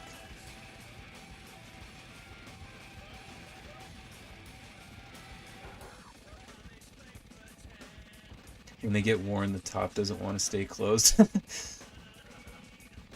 thankfully that hasn't happened to mine yet.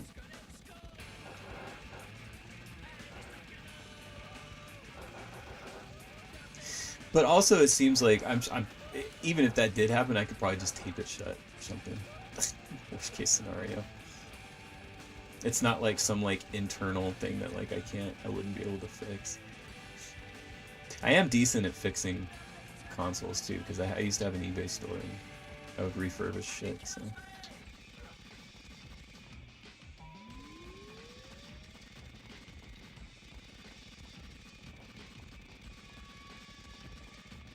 I want to take on a project.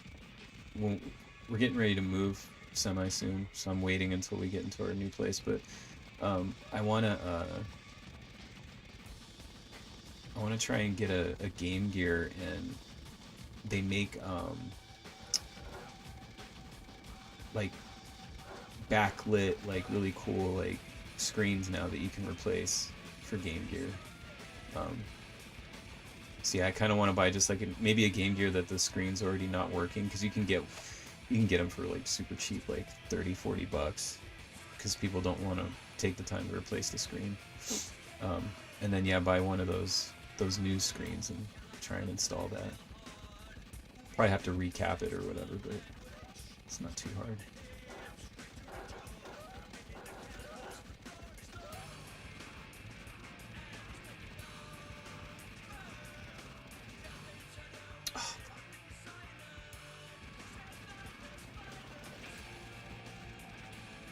That's actually a game that I would like to do a video on, is randomly, is fucking some Game Gear games. There's this game, the name is escaping me now. Fuck, what is it called? It's a Golden Axe game for Game Gear, but it's like an RPG. It's really weird. It's like half action, half RPG, like Final Fantasy, like old top-down Final Fantasy kind of RPG game. But I really love that game, and like nobody's played it.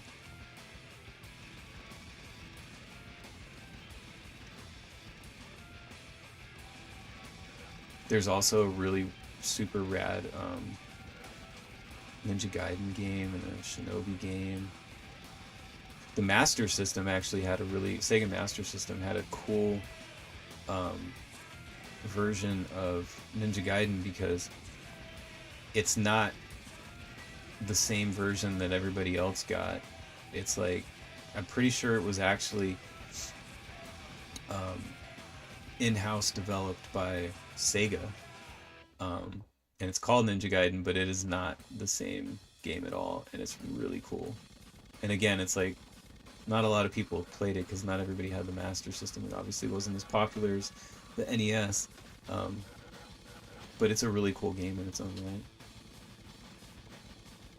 And it's crazy because it's basically Ninja Gaiden if Sega developed it.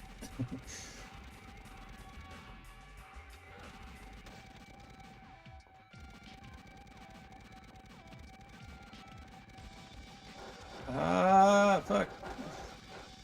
Get off. Son of a bitch. Fucking stupid blue dogs. Scorpions and shit. Ah. Fuck. Oh my god. There we go.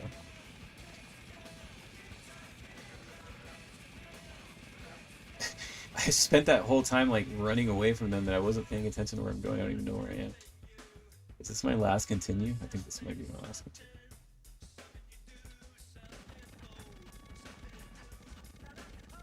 Put the map on. Although I don't like having the map because then I can't see my... Oh, fuck.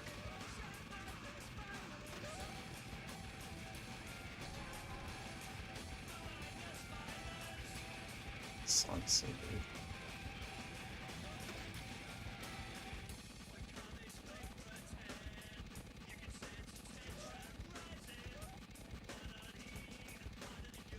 Kind of having trouble figuring the map out.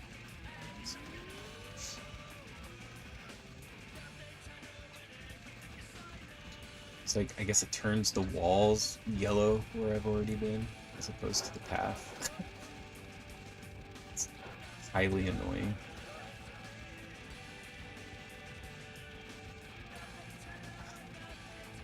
Get off my ass, man.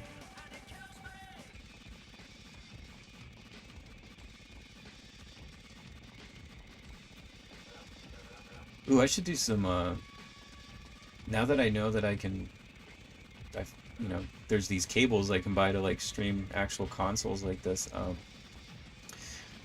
I was thinking I was just gonna have to stream everything on fucking Switch, but now that I know I can do this, I know there's a Dreamcast one, so I want to get that next so we can do some Dreamcast games.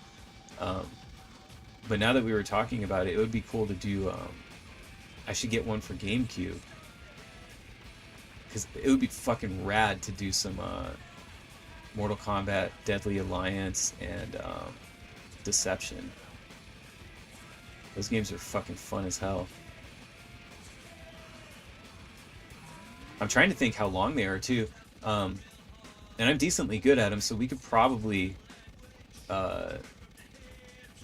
we might even be able to do like Deadly Alliance and Deception in a night, like, you know, just try to beat the tower ladder thing or whatever.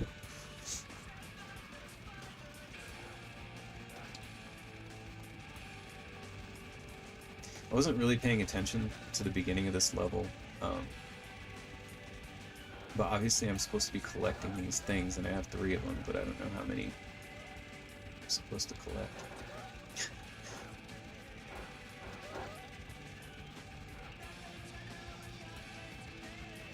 But I have 3 of them, whatever they are.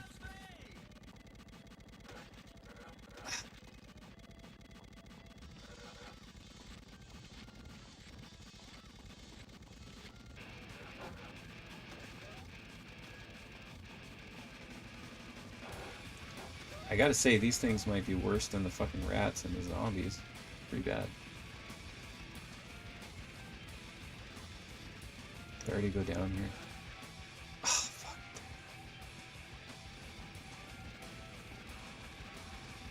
Ah. Oh, it's just that.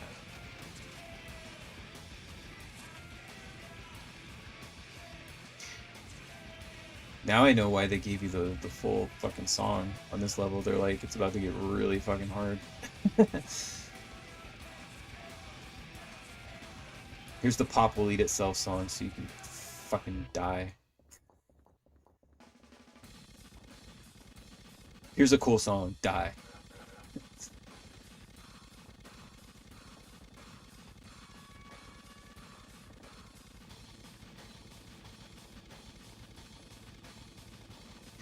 I remember there were some games for it worked like, I don't know if I don't think it worked like this on Saturn. Maybe it does for some, I can't think, but I know for PlayStation there were some games that you could take the game out in the middle of the game and it would keep playing because it had already loaded in like whatever resources it needed for like the level or whatever. But the soundtrack would stop, right? But then you could put in like your own CD of like whatever. You could put in like Soundgarden or something, and then it would play Soundgarden. Like I don't think you could control like what track. Like it would just pick whatever track it was, that it would have, you know, from the game, and it would play that. Like I'm pretty sure I did that with like Ridge Racer. Okay, there I got another one of those things. Like Ridge Racer, I want to say Battle Arena Toshinden, or Toshinden, is that how you say it? I think you could do it on that game too. Like, you would load the fight, and then like hit pause or whatever, and then take the disc out, and then you could throw in like, whatever, on it. Which is more trouble than it's worth, but it was cool at the time. Ah!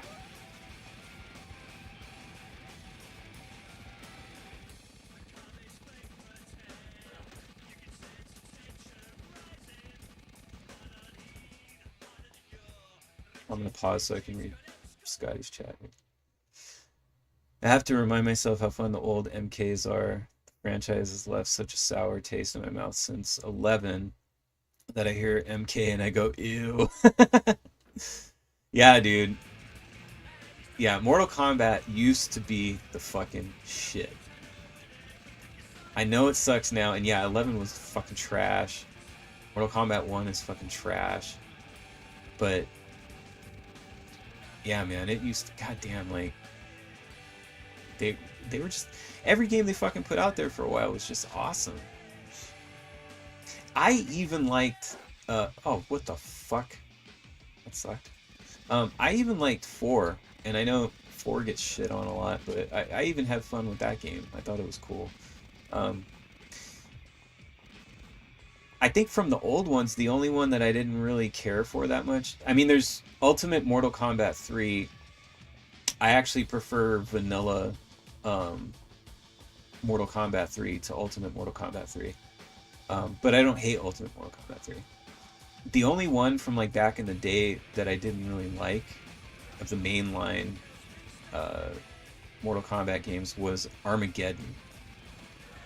And that was like the last of the, you know, the GameCube, PS2 era games. And that game was fucking stupid because they essentially got rid of fatalities because they came up with this fucking create a fatality thing where, or like you could just input whatever and it would do a fatality, which basically they were all the same, so it would just like dismember you or some dumb shit. Like there were no actual fatalities. It was stupid. The only thing it had going for it was like, oh, it has basically every single character ever in one game, and it's like, yeah, that would be cool if like you included fatalities, like normal fatalities. But yeah, I remember that being the first Mortal Kombat game that like I was disappointed with. But Deadly Alliance and Deception are fucking awesome, man. I love those games. Like they never get old.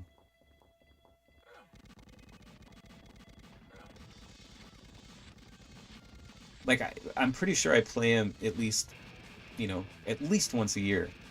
Because I have my GameCube hooked up to like our main TV, so I I play GameCube pretty often. But it's funny, like you would think like most people play GameCube and they play like Nintendo games, but like I play GameCube and I play Mortal Kombat and like old Madden games, like the old Madden football games, like Madden 04 and 06. That's what I play when I play GameCube. Man, I am super fucking lost. I'm sure somebody's gonna watch this at some point and be like, dude, like, go left, or there's some area I'm not going in. It's probably driving me crazy.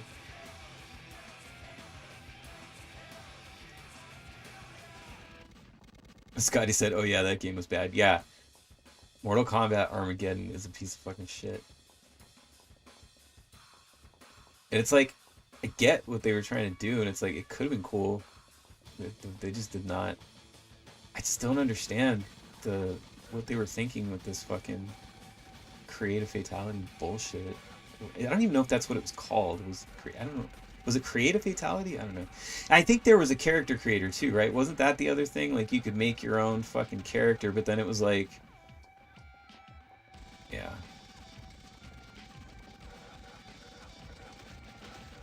I guess it was kind of the beginning of that if you think about it. That whole like,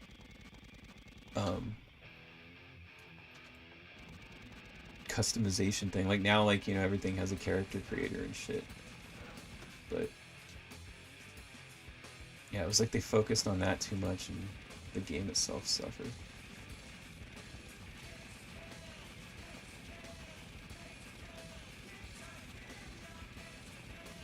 Okay, it's gotta be in here somewhere.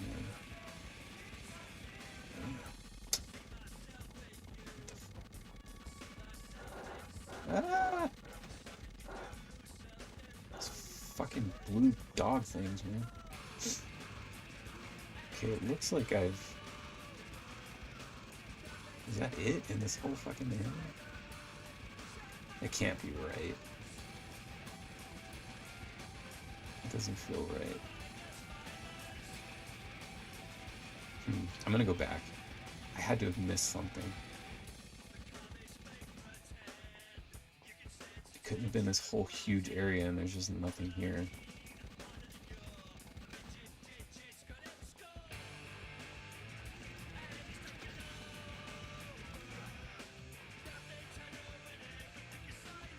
Okay, there's nothing here.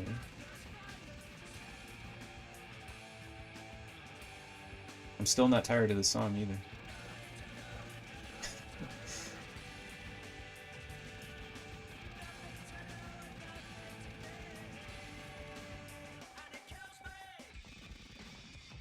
they're pretty good for Brits.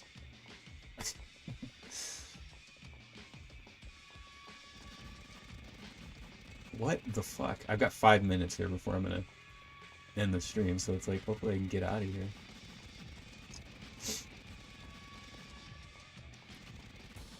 I'm so lost.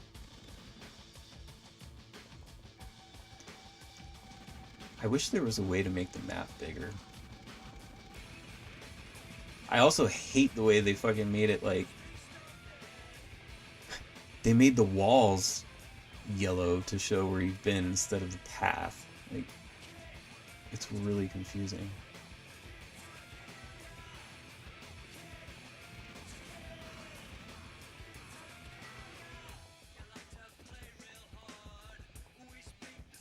What the fuck? Oh shit. I got spoiled. I was like, there's no bad guys, I don't need to shoot. And come to fucking spot. I wonder if this means that... No, I've already been here though. I'm getting irritated. What the fuck?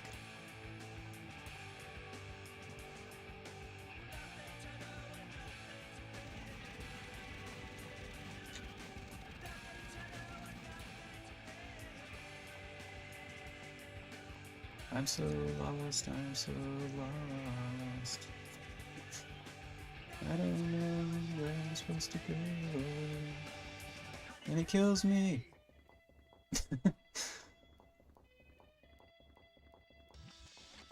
I see lots of splats, so I've obviously already been here. God damn it.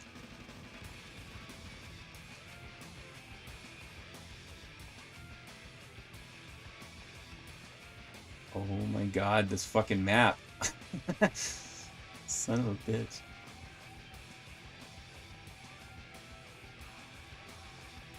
Well, I think I've actually gone all the way back to the beginning of the map. So that's probably a good place to end this, with me going full circle all the way back to the map, to the start of the map, like an idiot. Alright, well, anyway, I had fun. I hope you guys had fun playing some Loaded. I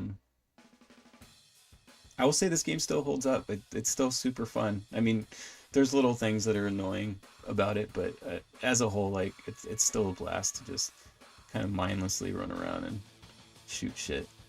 It's like Doom in that aspect. You can kind of just shut off your brain, pick it up and play and have a good time. So anyway, I guess I will see you guys back here on Monday, and we will continue Mega Man X,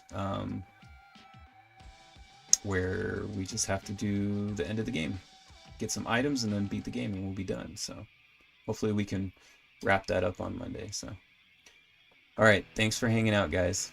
I'll see you all next time on Monday. All right, bye.